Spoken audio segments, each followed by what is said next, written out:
बंद करून बसलेले आहेत. मग पुढे हा प्रश्न पडतो की जर ही निवडणूक आज स्थगित झाली असेल तर ही कधी होणार निवडणूक? जर कार्यक्रम एकदा निवडणुकीचा जाहीर झाल्यानंतर देशात कुठचीही निवडणूक रद्द होत नसेल तर मुंबई युनिव्हर्सिटीची निवडणूक हे घेऊ शकत नाही निवडणूक अधिकारी. बरं 1.25 लाख जे वोटर्स आहेत त्यांनी 20-20 रुपये देऊन स्वतःच्या खिशातून जी नोंदणी केलेली आहे, पुन्हा आपण पाहिलं असेल 1.25 लाख झाल्यानंतर ह्या 3 महिन्यामध्ये प्रत्येक वोटरची छाननी केली गेली, व्हेरिफिकेशन केलं गेलं आणि त्या व्हेरिफिकेशन नंतर जे खोटे मतदार होते किंवा जे काही बोगस वाटत होते, काही कुठे डाऊट्स असतील, कुठे काही प्रॉब्लेम असतील, ते कमी करून साधारणपणे 95,000वरती वोटरची यादी आलेली आहे. म्हणजे ही सगळी प्रक्रिया पूर्ण झालेली आहे. 10 तारखेला निवडणूक होणार होती. आमच्या 10 उमेदवारांनी फॉर्म भरलेले आहेत, मला वाटतं इतर काही लोकांनी फॉर्म भरले असतील. मग हे सगळं झाल्यानंतर नक्की असं काय घडलं की ही भूमिका घ्यायला लागली? माझं तर मत स्पष्ट आहे. ह्याच्यात 2 गोष्टी असू शकतात. एक म्हणजे आपल्याला माहिती आहे की आपल्या राज्याचे घटनाबाह्य मुख्यमंत्री आहेत ते 1 नंबरचे डरपोक आहेत. डरपोक होते, घाबरत होते म्हणून त्यांनी भाजपमध्ये उडी मारली, नाही तर त्यांच्यावर केंद्रीय यंत्रणांनी त्यांना अटक केली असती. ईडीची कारवाई त्यांच्यावर झाली असती. सगळं जे काही त्यांचं पकडलं होतं ते झाकायला त्यांनी तिथे उडी मारली. मग कुठे सुरतला गेले, गुवाहाटीला गेले, गोवात गेले, जे काही झालं ते झालं. पण त्यांचा कुठे दबाव होता का? ते घाबरले का? कारण ते निवडणुकीला घाबरतात. बघा, पुणे लोकसभाचे देखील निवडणूक अजून होऊ शकत नाहीये. स्थानिक स्वराज्य संस्थांच्या निवडणुका अजून होऊ शकत नाहीये. आणि मग सगळं झालं तर आम्हाला वाटलं मुंबई विद्यापीठाच्या तरी होतील. त्यासमोर पण ते जायला घाबरत असतील तर नक्की आपण समजायचं तरी काय? मग एवढं सगळं फोडाफोड करून म्हणजे 2 पक्ष फोडले, एक परिवार फोडला, महाशक्ती स्थापन केली, एक मुख्यमंत्री, 2 एकदम भारतस्थ उपमुख्यमंत्री, किती आता काय त्यांचे आकडे कोणालाच माहिती नाहीत किती कोणासोबत आहे. पण हे सगळं होऊन महाशक्ती त्यांच्या सोबत असून जर मुंबई विद्यापीठाची निवडणूक मिंदे आणि भाजप सरकारला घेऊ शकत नसतील, डरपोक असतील, घाबरत असतील, तर मग काय उपयोग आहे? दुसरी बाजू ही पण असू शकते की ही सुरुवात आहे. नेमणुकांवरनं राज्य चालवायचं, नेमणुकांवरनं देश चालवायचा. कदाचित पुढच्या लोकसभेमध्ये देखील असंही होईल की लोकसभा निवडणुकांचा कार्यक्रम जाहीर होईल आणि मग स्थगित येईल की नाही आता आम्हीच चालवू सगळं, निवडणुकीची गरज नाही. कारण पाहता आपण वेगळ्या वेगळ्या राज्यांमध्ये राज्यपाल हस्तक्षेप करतच आहेत विरोधी पक्ष, म्हणजे जे आम्ही देशभक्त पक्ष आहोत त्यांच्या राज्यांमध्ये. पण अजून एक पाहायला मिळतंय की जर स्थानिक स्वराज्य संस्थेमध्ये प्रशासक चालवत असतील, घोटाळे करत असतील, मुंबई विद्यापीठामध्ये आपण पाहिलं असेल आत्ताच्या घडीला 11 जे गव्हर्नर्स नॉमिनी असतात ते नोंदवून घेतलेले आहेत, ते रजिस्टर झालेले आहेत, त्यांना नॉमिनेट केलेलं आहे. महाराष्ट्र टीचर्स कॉन्स्टिट्युएन्सी असते, प्रिन्सिपल कॉन्स्टिट्युएन्सी असते, ह्याच्या निवडणुका झाल्या. मग नक्की पदवीधरांची काय चूक आहे, सुशिक्षित मतदारांची काय चूक आहे की त्यांचा आवाज हा त्या सेनेटमध्ये जाऊ शकत नाही? बरं, सेनेट काय तुमचं सरकार पाडणार नाहीये, पाडणार ते आम्हीच आहोत. पण सेनेट हे सरकार तुमचं पाडणार नाहीये तर एवढं घाबरता कशाला? तुम्ही 10 सुशिक्षित ग्रॅज्युएट उमेदवार जे इतर ग्रॅज्युएट्स मतदान करून देतात तुम्हाला, ते तुम्ही निवडून देऊ शकत ते तुम्ही निवडणूक स्थगित करता. म्हणजे त्याच्या मागे लागलेले आहेत. पण पदवीधर जी होती, शिक्षक मतदारसंघाची होती, तिथे सगळीकडे भाजपचा आणि मेंदी गटाचा हा पराभव झालेला. याची भीती कदाचित त्यांच्या मनामध्ये बसली असेल. पण हे लोकशाही संपवण्याचं काम आपण पाहता आपल्या डोळे देखत होतं. ह्याच्यावर काही आपल्याला विचारायचं तर विचारू. आदित्यजी शेलार असं म्हणतात की युवासेनेमार्फत बोगस पदवीधरांची मतदार नोंदणी करण्यात बेगानी शादी में अब्दुल्ला दिवाना असं म्हण आहे. ज्यांना माहिती नाही त्याच्यात कशाला जायचं. मी मागच्या वेळी पण बोललोय की काही लोकांना थेरपीची गरज असते, प्रेमाची गरज असते. मी त्यांना ते प्रेम देत असतो, भाजपमधून त्यांना मिळत नाही. आदित्यजी कोर्टात जाणार आहात का निवडणुका घेण्याच्या असत नाही राहत? नाही, महत्वाची गोष्ट ही आहे की कोर्टात जायच्या आधी कारण तरी कळली पाहिजे आम्हाला. राज्यपाल त्या बैठकीत होते की नव्हते, राज्यपालांना हा निर्णय कळवला होता की नव्हता, घटनाबाह्य मुख्यमंत्र्यांचा दबाव आहे की नाही याच्यावर, हे कळलं पाहिजे. कारण तसं जर पाहिलं तर असं कुठेही काही एक सुद्धा घटना घडली नाहीये जिथे तुम्हाला वाटतं की या निवडणुकीला स्थगिती द्यायला पाहिजे.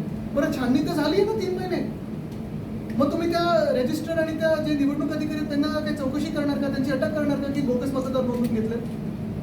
छाननी होऊन सगळं होऊन जर तुम्ही निवडणूक घेत नाही म्हणजे तुम्ही घाबरता आणि तुम्हाला लोकशाही नको. पण तुम्ही कुलगुरूंना स्वतः भेटणार का?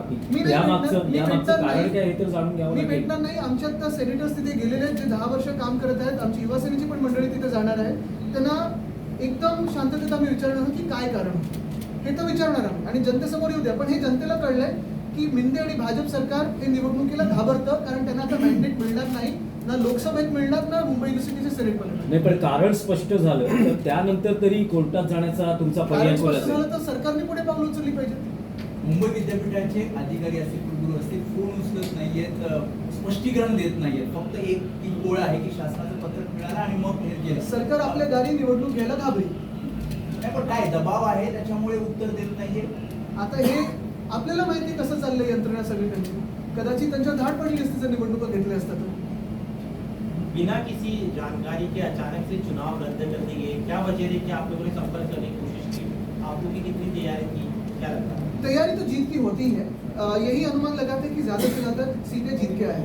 लेकिन अगर आप देखें तो ये जो मुंबई यूनिवर्सिटी का जो चुनाव था सेनेट का था, ग्रेजुएट इसमें वोटिंग करने वाले थे और ग्रेजुएट सीट्स के लिए वोटिंग होती है. पूरा अगर आप देखें तो जो भी इलेक्शन की प्रोसेस होती है, प्रक्रिया होती है, वो पूरी की गई थी. 10 सितंबर को चुनाव थे. कल रात को 10-10:15 के आसपास अगर आप देखें तो ये एक सर्कुलर आया जिसमें कहा गया कि ये चुनाव जो है स्थगित किया गया है. इसमें कोई कारण नहीं दिया, कोई अनुमान नहीं है कि कहीं हिंसा हुआ या कुछ गलत हुआ. इतना ही कहें कि एक मीटिंग हुई, उसके हिसाब से ये बैठक, एक मीटिंग हुई, उसके हिसाब से ये चुनाव स्थगित हुए. मुझे यही जानना है कि अगर पूरे कोविड के समय में बंगाल में चुनाव आप करवा सकते हो और कोविड देश भर में फैला सकते हो, अगर पूरे हिंसाचार के समय में वहाँ पंचायत के पोस्ट ले सकते हो, मणिपुर की तो जैसी सिचुएशन यहाँ नहीं है, हालत नहीं है, किसी एक संगठन ने या एक पार्टी ने दूसरे पर कोई आरोप नहीं लगाया, कुछ नहीं, कुछ गड़बड़ नहीं है, कोई कीचड़ नहीं है, तो फिर क्यों ये स्थगित किया गया? शायद इसमें दंगे ना हुए हो इसलिए स्थगित किया गया होगा.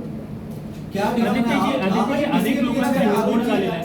अनेक जे विद्यार्थी चळवळीत काम करणारे तरुण असतील, पदवीधर असतील, त्यांचा हिरमोड झालेला आहे. कारण अगदी आज शेवटचा अर्ज दाखल करण्याचा हे आणि अशा पद्धतीने स्थगिती. युवा सेनेची पुढे काय भूमिका राहणार, म्हणजे आक्रमक पद्धतीने काय केलं जाणार? नाही, युवासेना शिवसेना आम्ही हे सरकार तर पाडायला लागणार, कारण हे लोकशाही विरोधी सरकार आहे, देशाचे विरोधी सरकार आहे. पण ह्या ज्या घटना त्याच्यातून तुम्ही यांची जी एक मानसिकता आहे ती ओळखून घ्या. जर तुम्ही त्यांना संधी दिली तर उद्या प्रेस पण बंद करतील आणि निवडणुका पण बंद करतील आणि देशभरात. मुद्दा हाच येतो. मी ह्याच्यावर जाणार नाही की कोणाला प्लॅटफॉर्म मिळतो, स्टेज मिळतो. ज्याला लढायचं असतं, पुढे यायचं असतं राजकारणातून, ते कसे येतात, त्यांना ती आपली ताकद असते, इच्छाशक्ती असते. पण ही निवडणूक जे मतदार नोंदवून घेतात, स्वतःला मतदान करतात, त्यांच्या आवाजासाठी असतं. तिथे सेनेटमध्ये पदवीधरांचा आवाज जाण्यासाठी असतं. जर बाकीच्या निवडणुका तुम्ही होऊ दिलेल्या आहेत, मग ही का? दबाव है सीएम पर, जैसा कि आप कह रहे थे, दबाव है तो किसका दबाव हो सकता है? क्या उनके दबाव में ये चुनाव कैंसिल कराया गया है? मुझे तो लगता है कि सीएम तो बहुत डरते हैं, इसलिए तो वो भाग के गए थे. जहाँ जहाँ गए वो गुवाहाटी वगैरह जहाँ जाते हैं और अक्सर जाते रहते हैं. क्या करते हैं मुझे पता नहीं, शायद आपको पता होगा. लेकिन यही बात है कि चुनाव लेने से डरते हैं. पुणे के अगर आप देखें तो लोकसभा का जो एक उपचुनाव है वो लेना बाकी है. पिछले साल अगर आप देखें तो पदवीधरों का जो एक चुनाव था वो तो महाविकास आघाड़ी जीत चुकी है.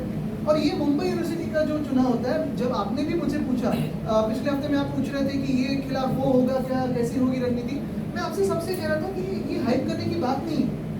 ये चुनाव है, चुनाव जैसे लड़ेंगे, चुनाव जैसे जीतेंगे. इसमें कोई हाइप की बात नहीं. अगर हम सभी लोग इतनी मैच्योर भूमिका ले रहे हैं, कहीं कुछ हिंसा नहीं है, कहीं कुछ बैनर पोलिंग का नहीं है, तो क्यों इतना डर है? ये डर अच्छा है उनके मन में, लेकिन डर से अगर चुनाव ना हो तो देश के लिए हानिकारक है.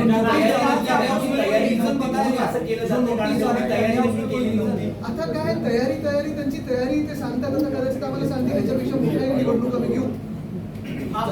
राज्यपाल से क्या आप लोग मुलाकात में एक दूसरा और इसके लिए जो संबंधित यूनिवर्सिटी से जो अधिकारी है, क्या उनसे आपका डेलीगेशन मुलाकात करे, युवा सेना का डेलीगेशन मुलाकात करने से कोई फायदा हो तो करेंगे. अगर आपने देखा होगा तो हम मुलाकात करते आए हैं. जो महिलाओं का विषय था उस पर भी राज्यपाल महोदय से मुलाकात की थी. जो बीएमसी में घोटाले हो रहे उस पर भी मुलाकात करी थी. ऐसी उम्मीद है कि उसमें कुछ आगे कार्रवाई हो, और मुझे उम्मीद है, अभी भी आशा है.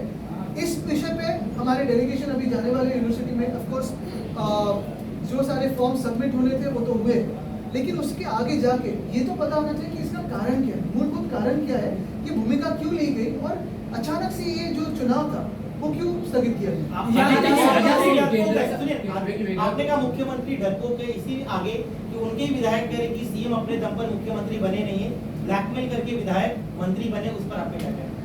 अभी वो विधायक कहाँ बात करते हैं, किससे बात करते हैं, ये तो आपको पता है. बात तो सही है कि मुख्यमंत्री डरपोक है, और मैं दोहराऊंगा, हर जगह दोहराऊंगा, क्योंकि अगर डरपोक ना होते तो हमसे वो गद्दारी ना करते, क्योंकि उनको पता था कि अगर वो भाजपा में ना जाते, वॉशिंग मशीन में ना जाते तो जेल में जाते. लेकिन यही बात है कि जो भी उनकी राजकीय भूमिका हो, जितना भी उनको कुछ भी करना हो करें, लेकिन ये चुनाव जो सबसे छोटा चुनाव होता है, अगर ये भी लेने की तैयारी नहीं है तो फिर क्या हिम्मत है? सीएम को ब्लैकमेल किया जा रहा है, एक बहुत बड़ा आरोप है उनके विधायक लगा रहे हैं। ये किसी किस तरह से आपके मंत्री बनने के लिए विधायक अभी मैंने तो कहा है, परसों भी कहा था कि ये एक्सपेंशन होने वाला नहीं है और ये सरकार गिरेगी तो बात करेगी। आदित्य, केंद्र सरकार